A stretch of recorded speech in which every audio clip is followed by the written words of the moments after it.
Shalom semuanya, di sini kami akan menjelaskan materi dari bab 8 sampai bab 12. Jadi di bab 8 itu kita ada berjudul Iman Kristen dan Pancasila. Belajar dari tokoh TB Simatupang dan Eka Dharma Putra. Di sini di pemaparan materi itu kita bisa dilihat dari TB Simatupang itu dia menekankan kalau Indonesia itu harus tetap tegak dengan landasan Pancasila. Kerangkanya itu terdiri 4. Yang pertama itu berpikir kreatif, positif, kritis, dan realistis. Dan 4 itu bukan hanya berpijak pada kemajuan teknologi guys, tetapi juga harus melandaskan sisi positif yang terus bertumbuh dan berkembang. Lalu gambaran lainnya itu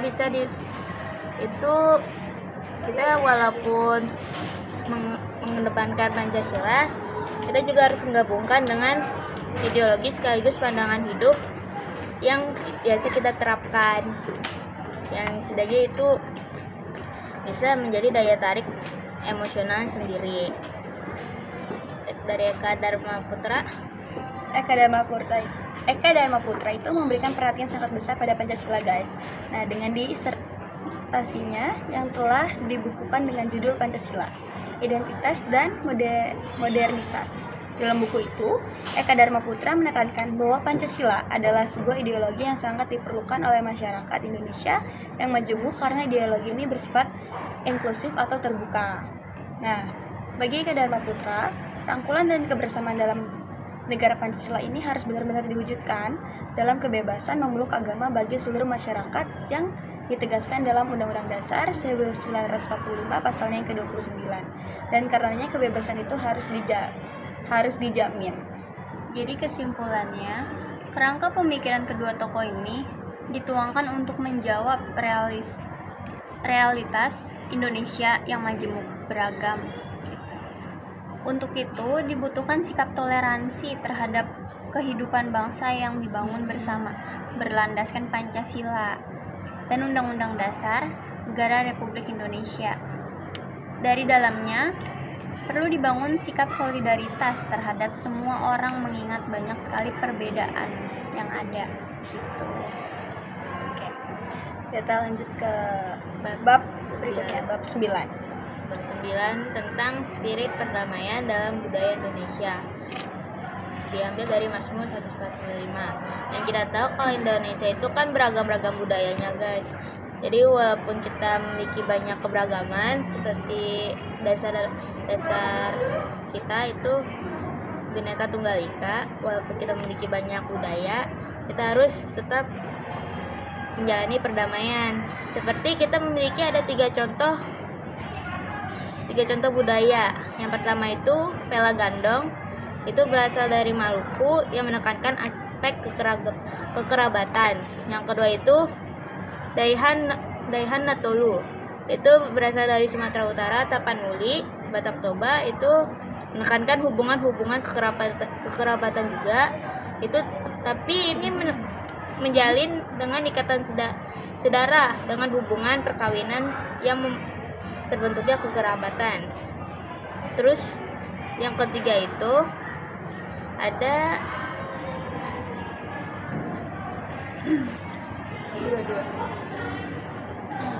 bentar guys, yang ketiga itu setahu aku tuh ada dari Sunda. Itu dari Sunda, itu juga mengalami untuk menjaga kekerabatan juga. Yang ketiga itu Serentaun.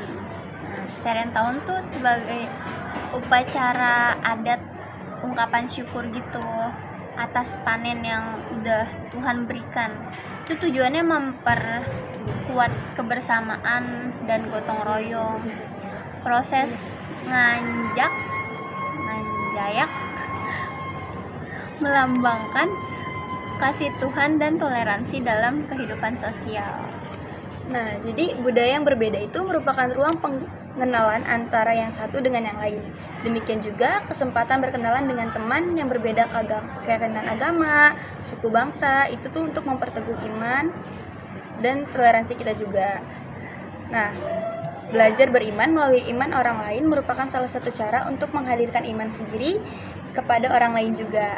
Nah, dari kesimpulan dari pembelajaran bab 9 ini adalah kekayaan budaya Indonesia lahir dari semangat kebersamaan dan perdamaian.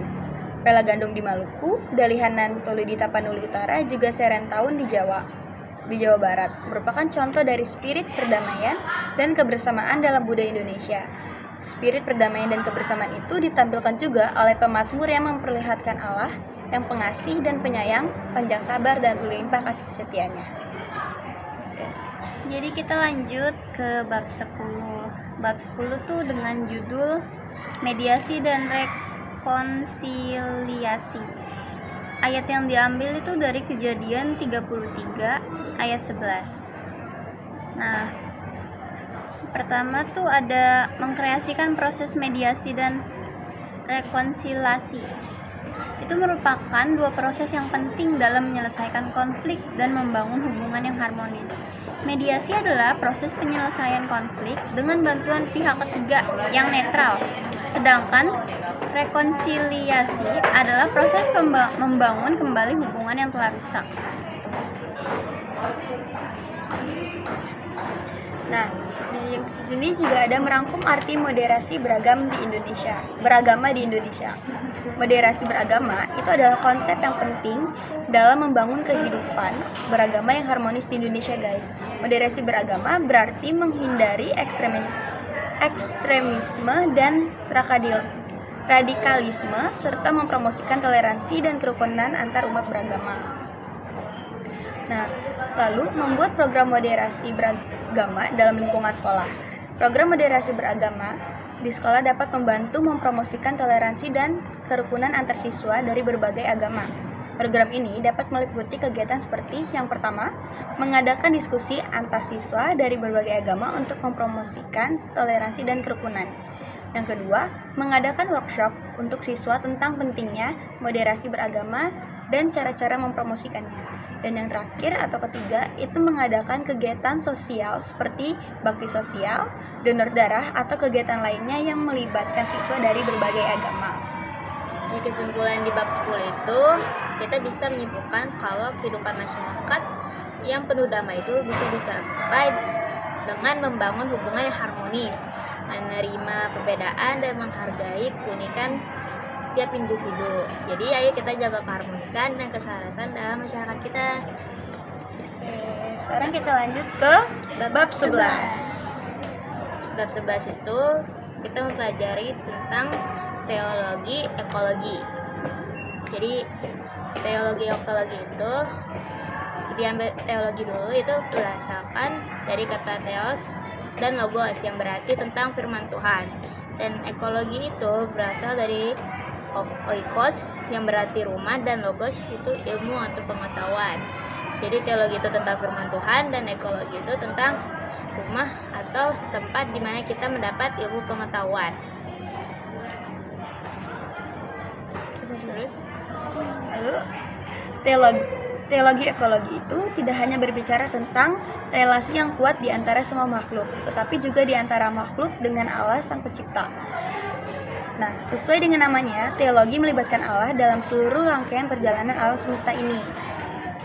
Lalu, Thomas Berry, sebagaimana dikutip Aritonang, mengungkapkan bahwa bumi mengalami krisis yang serius. Menurut Berry, ribuan spesies musnah di bumi ini. Hal ini berdampak pada musnahnya dunia sebagai dampak dari kemusnahan spesies tersebut. Berry bahkan mengungkapkan bahwa gereja nyaris tidak memiliki kepedulian terhadap kepunahan ini. Jika tudingan itu benar, ada yang keliru dalam proses berteologi. Pada dasarnya, proses berteologi justru harus dipelopori oleh gereja, terutama dalam memelihara dan merawat alam yang Tuhan ciptakan.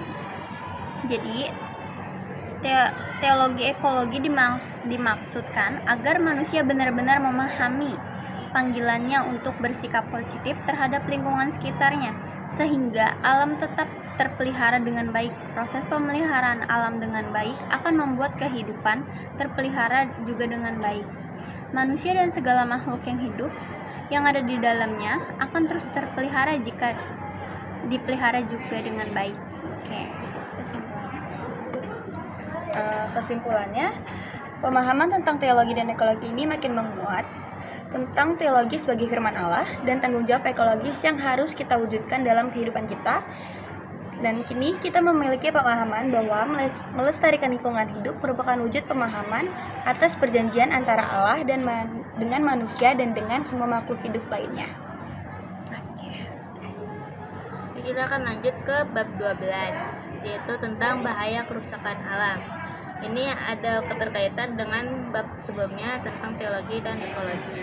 Cuman di sini kita lebih mengulang lagi tentang bahaya kerusakan alam. Di sini ada bentuk dan bahaya kerusakan alam. Yang pertama itu deforestasi, seperti penebangan hutan yang menyebabkan erosi, banjir, dan hilangnya keanekaragaman hayati serta perubahan iklim. Yang kedua itu ada polusi air, tanah, dan udara, terjadi oleh pencemaran lingkungan yang disebabkan oleh limbah dan zat berbahaya, mengancam kesehatan manusia dan ekosistem. Yang ketiga ada kerusakan terumbu karang, degradasi habitat laut akibat aktivitas yang merusak dan perubahan iklim, mengurangi itu menyebabkan keanekaragaman hayati laut itu berkurang dan pelindungan pantai. Dan keempat itu bencana alam yang diperparah, seperti banjir, longsor, dan kekeringan yang semakin parah akibat kerusakan lingkungan. Di sini kita butuh panggilan hidup sebagai agen pelestari lingkungan hidup. Yang pertama, itu kita butuh kesadaran. Kesadaran apa? Untuk memahami pentingnya lingkungan dan dampaknya. Yang kedua, tindakan sehari-hari, yaitu mengurangi sampah, menghemat energi dan air, memilih produk ramah lingkungan. Yang ketiga, kita tuh harus memiliki keterlibatan komunitas. Itu bergabung dengan aksi pelestarian. Yang keempat, advokasi, yaitu mendukung kebijakan lingkungan yang baik. Dan yang kelima itu kita harus menjadi teladan yang menginspirasi orang lain untuk peduli akan lingkungan. Jadi kesimpulannya, kerusakan alam memiliki beragam bentuk dan bahaya yang mengancam keberlangsungan hidup kita.